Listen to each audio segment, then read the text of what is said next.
Imagina que alguien te observa ahora mismo, no con cámaras, no con satélites, con algo más antiguo que eso.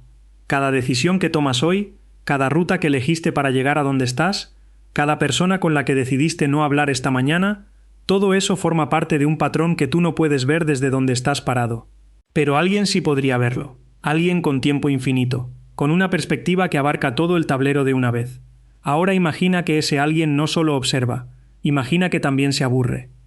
El aburrimiento es una de las emociones más subestimadas de la historia humana. Los filósofos medievales lo llamaban acedia, una especie de hastío del alma que consideraban el peor de los pecados, peor que la ira, peor que la lujuria, porque el aburrimiento no destruye desde fuera, destruye desde adentro. Y si un ser con poder absoluto sobre la existencia llegara a sentirlo, la pregunta no sería si haría algo. La pregunta sería ¿qué haría primero? Hay un videojuego que vendió más de 200 millones de copias en todo el mundo. No tiene enemigos finales, no tiene misiones que completar, no tiene historia obligatoria. Solo te da personas diminutas, una casa y tiempo libre. Y la primera cosa que millones de jugadores hicieron con ese poder fue provocar el caos más metódico y deliberado que puedas imaginar. Lo cual plantea una pregunta que nadie quiere hacerse en voz alta. ¿Y si nosotros somos esos personajes diminutos? Los Sims no nacieron como un experimento filosófico. Will Wright, su creador, los diseñó en 1999 después de perder su casa en un incendio. Quería reconstruir algo, controlar algo, en un momento en que todo se le había ido de las manos. El resultado fue un simulador de vida que vendió su primera entrega en 14 días más de lo que Electronic Arts proyectó para todo el primer año. Pero lo que nadie anticipó fue el comportamiento de los jugadores. Los estudios de usuario que EA realizó entre 2001 y 2003 revelaron que el 47% de los jugadores pasaba más tiempo destruyendo las vidas de sus Sims que construyéndolas. Retiraban las escaleras de las piscinas, borraban las puertas de los cuartos. Ponían chimeneas sin salida de humo, no por maldad clínica, por curiosidad. Querían ver qué pasaba, querían ver hasta dónde llegaba el sistema. Y aquí se abre algo que vale la pena sostener un momento antes de seguir. Si un ser humano con una tarde libre y un ratón en la mano hace eso, ¿qué haría un ser con eternidad disponible y sin consecuencias? La teología tiene un nombre para ese problema, lo llama el problema del mal. Leibniz lo formuló con precisión en 1710. Si Dios es omnipotente, omnisciente y perfectamente bueno, ¿por qué existe el sufrimiento? Pero hay una versión de esa pregunta que Leibniz no se atrevió a escribir porque habría terminado excomulgado. La versión que dice, ¿y si el sufrimiento no es un error del sistema, sino una función del sistema? ¿Y si alguien dejó caer la escalera de la piscina a propósito? Epicuro planteó la misma trampa lógica 300 años antes de Cristo, y nadie la ha resuelto satisfactoriamente en los 2300 años que han pasado desde entonces. Pero hay algo que Epicuro no tenía. Epicuro no tenía datos de comportamiento de jugadores a escala masiva. Nosotros sí. En 2019, un equipo de investigadores de la Universidad de York publicó un estudio sobre lo que llamaron el efecto proteo en videojuegos de simulación. Analizaron el comportamiento de más de 3.000 jugadores en entornos de mundo abierto donde el jugador tiene control total sobre personajes sin inteligencia artificial avanzada, personajes que no pueden resistirse, que no pueden escapar, que no pueden quejarse de formas que el jugador reconozca como queja real. El resultado fue sistemático y perturbador. El nivel de crueldad inventiva de los jugadores aumentaba de forma directamente proporcional al tiempo que llevaban jugando.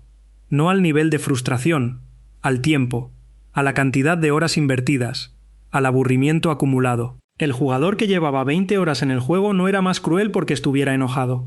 Era más cruel porque había agotado las formas convencionales de entretenerse. Había visto ya lo que pasaba cuando todo funcionaba bien. Ahora necesitaba ver qué pasaba cuando algo fallaba.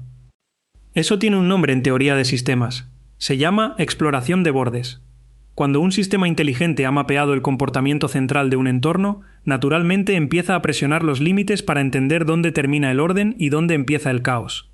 Los ingenieros lo hacen con software. Los niños lo hacen con juguetes. Los físicos lo hacen con partículas. Y aparentemente, los jugadores lo hacen con personas virtuales que no saben que están siendo observadas. Ahora sostén esa idea un segundo. Sostén la imagen de un ser que ha mapeado completamente el comportamiento humano central, que ha visto guerras, imperios, revoluciones, renacimientos, que ha observado el ciclo completo de civilizaciones que nacen, florecen y colapsan, y lo ha visto no una vez, sino cientos de veces. Ese ser no estaría aburrido de los humanos en abstracto, estaría aburrido de lo predecible.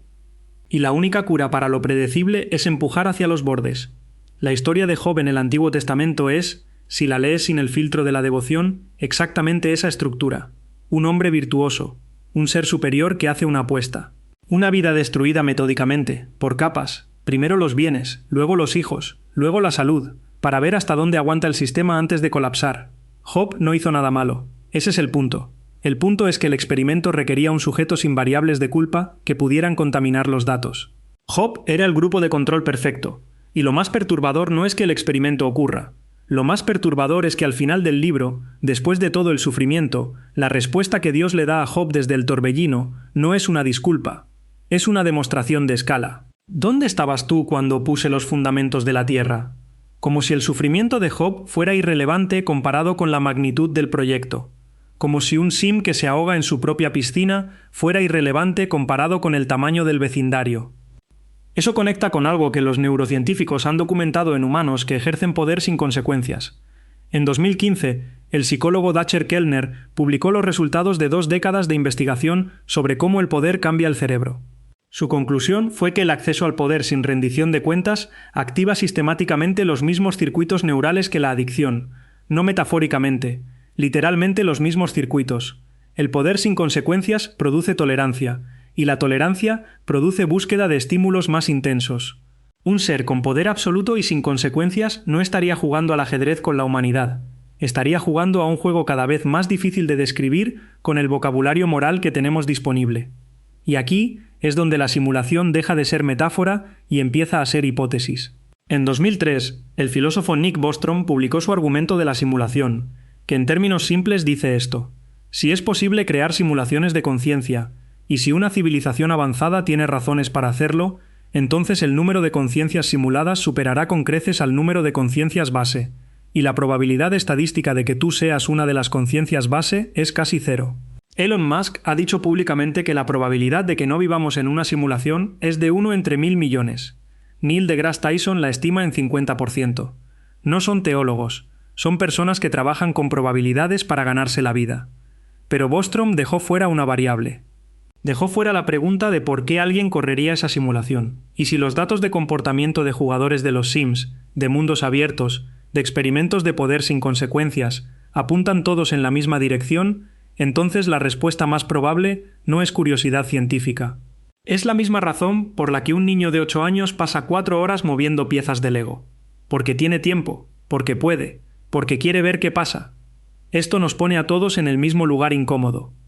Porque si somos personajes en una simulación corrida por un ser que se aburre, entonces cada momento de caos en tu vida, cada escalera que desaparece justo cuando la necesitas, cada puerta que se cierra sin razón aparente, no es un error, es una función. Es alguien explorando los bordes de tu sistema para ver hasta dónde aguantas antes de colapsar o de sorprender. Y la pregunta que eso genera no es si el sistema es justo, la pregunta es ¿qué tipo de personaje quieres ser cuando alguien está mirando? Porque los personajes que los jugadores recuerdan no son los que siguieron el guión, son los que hicieron algo que el sistema no tenía previsto, los que encontraron la forma de salir de la piscina aunque no hubiera escalera. Vivimos en una época en que la simulación ya no es solo filosofía, es ingeniería. Empresas como Nvidia y DeepMind están construyendo entornos donde agentes de inteligencia artificial aprenden a comportarse como humanos, no para entender a los humanos, sino para generar comportamientos que los humanos no han tenido todavía, para explorar los bordes del espacio de posibilidades humanas. Nosotros estamos haciendo con la inteligencia artificial exactamente lo que alguien podría estar haciendo con nosotros, y lo estamos haciendo por la misma razón, porque somos curiosos, porque tenemos tiempo, y porque el centro del tablero ya lo conocemos bien. Entonces, la pregunta del título tiene respuesta. No una respuesta cómoda, pero sí una respuesta que los datos sostienen. Un dios aburrido no destruiría el mundo. Eso sería terminar la partida. Y terminar la partida es lo que hace alguien que ya no le encuentra sentido al juego. Un dios aburrido haría algo más preciso y más perturbador.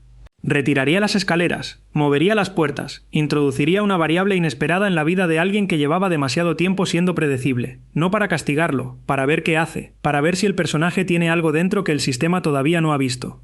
Y la única respuesta posible a eso, la única jugada que hace que la partida valga la pena para ambos lados, es hacer algo que nadie, ni siquiera el que controla el tablero, tenga previsto. Porque un dios que se aburre no necesita tu obediencia, ya la vio 1000 veces. Lo que necesita, Lo único que todavía puede sorprenderlo eres tú siendo impredecible.